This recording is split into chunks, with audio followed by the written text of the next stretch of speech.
Good morning students.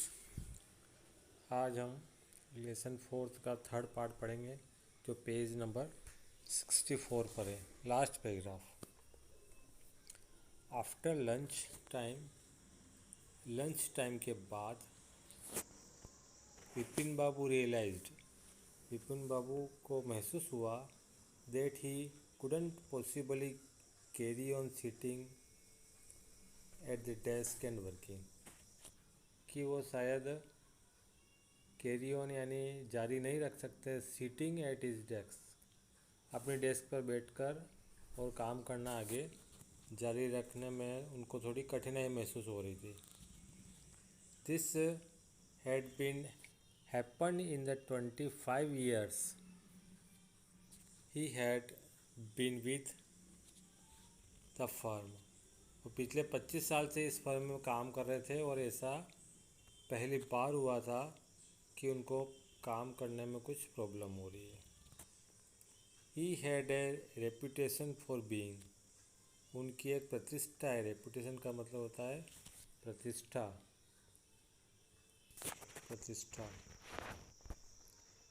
और यहाँ काम करते हुए 25 साल निकालना यानी उनकी प्रतिष्ठा बन चुकी थी। अब आते हैं हम अगले पेज पर, पेज नंबर 65 पर।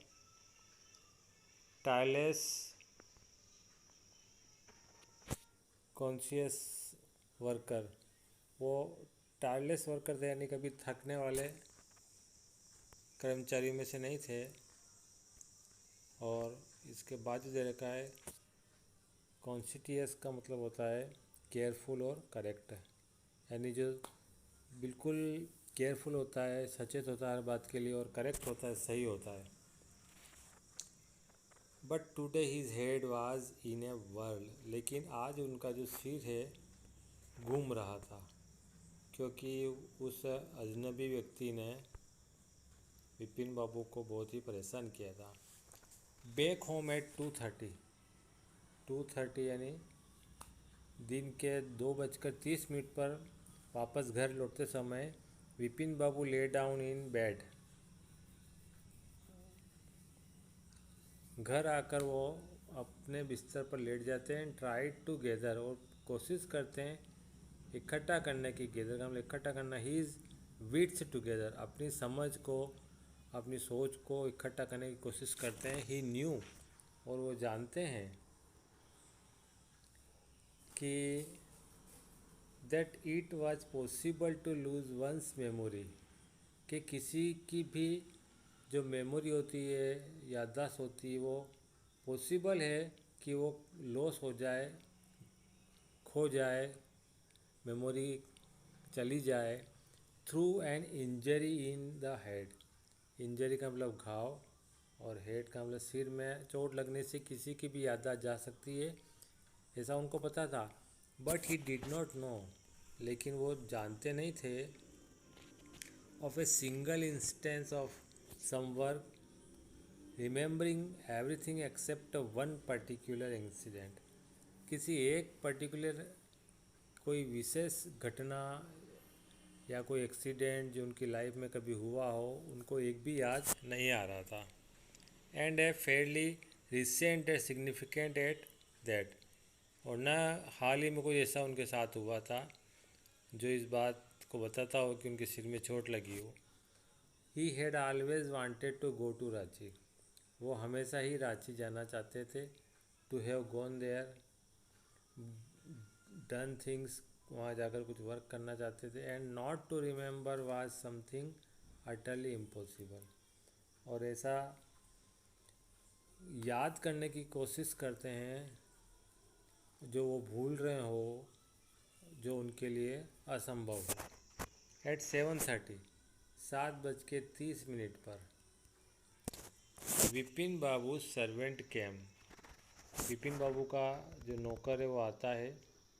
एंड अनाउंस्ड, और घोषणा करता है यानी ज़ोर से बोलता है कि Chunni Babu sir says it's very important, Chunni Babu sir आए हैं और कह रहे हैं कि बहुत ही इम्पोर्टेंट कोई काम है।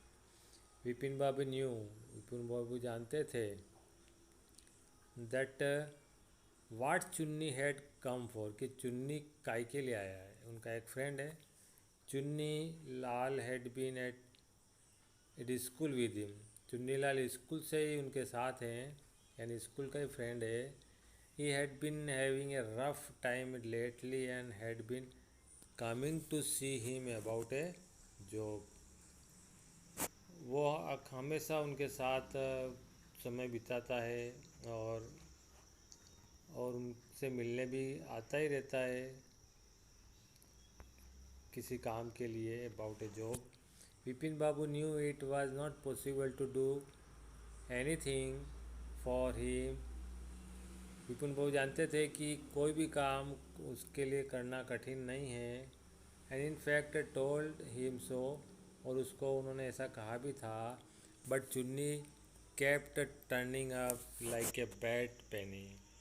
लेकिन चुन्नी लाल हमेशा ही कुछ न कुछ प्रॉब्लम लेकर उनके पास आ जाता था, और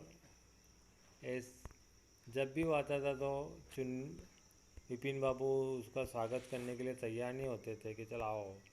यानी उसका आना, चुन्नीलाल का आना विपिन बाबू को अच्छा नहीं लगता था। अगले वाले पैराग्राफ में Vipin Babu sent word that not only was it not possible for him to see चुन्नी नाउ। उसने अपने नौकर से कहलवा दिया कि वो चुन्नी लाल से अभी नहीं मिलना चाहते हैं, but not in several weeks. आज नहीं बल्कि सप्ताह तक, बहुत सारे सप्ताह तक उससे वो नहीं मिल सकते हैं। But as soon as the servant stepped out of the room, लेकिन जैसे ही सर्वेंट ने रूम के बाहर कदम रखा, स्ट्रक विपिन बाबू को अचानक याद आया दैट चुन्नी might remember something about the 58 trip, कि चुन्नी को शायद सन 58 की उस रांची ट्रिप के बारे में याद होगा। There was no harm in asking him, और उससे पूछना किसी प्रकार की उनके लिए हार्म वाली बात नहीं होगी, नुकसान वाली बात नहीं होगी। Vipin Babu hurried down the stairs. Vipin Babu जल्दी से, हरीड का मतलब जल्दी से, डाउन द स्टेयर्स यानी स्टेयर्स का मतलब होता है सीढ़ियाँ, सीढ़ियाँ उतर कर नीचे गए। And into the living room, और अपना लिविंग रूम जो ड्राइविंग रूम होता है वहाँ गए। चुन्नी वाज अबाउट टू लीव, चुन्नी जाने ही वाला था। But seeing Vipin Babu appear, लेकिन विपिन बाबू को आते हुए देखकर ही टर्नड अराउंड होपफुली, तो होपफुली यानी आशा से वो वापस से मुड़ा कि शायद अब की बार विपिन बाबू उनकी बात मान ले, उनकी कुछ मदद कर दे। Vipin Babu didn't beat about the bush, लेकिन ऐसा कुछ भी नहीं हुआ। आते ही विपिन बाबू उससे कहते हैं, listen Chunni, I want to ask you something, कि सुनो चुन्नी, मैं तुमसे कुछ, I want to ask you, मैं तुमसे कुछ पूछना चाहता हूँ। You have a good memory, क्योंकि तुम्हारी याददाश्त बहुत अच्छी है। And you have been seeing me off and on for a long time, और तुम बहुत समय से मुझे जानते हो। Just through your mind back and tell me, did I go to Ranchi इन 58। अपने दिमाग पर जोर डालो और मुझे बताओ कि मैं सन 58 में रांची गया था। Chunni said 58, it must have been 58, और वाज इट 59। 58 की बात कर रहे हो आप, शायद या तो 58 की बात हो सकती है, या फिर 59 की बात हो सकती है।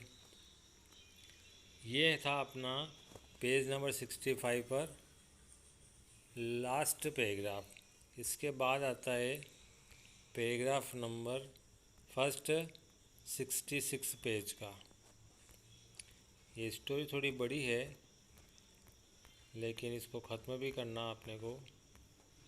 तो वो विपिन बाबू लगातार सोचते रहते हैं कि वो रांची कब गए, और चुन्नी लाल से भी पूछते हैं, अपने फ्रेंड को भी फ़ोन लगाकर पूछते हैं। आगे क्या होता है अगले लेसन में हम पढ़ेंगे।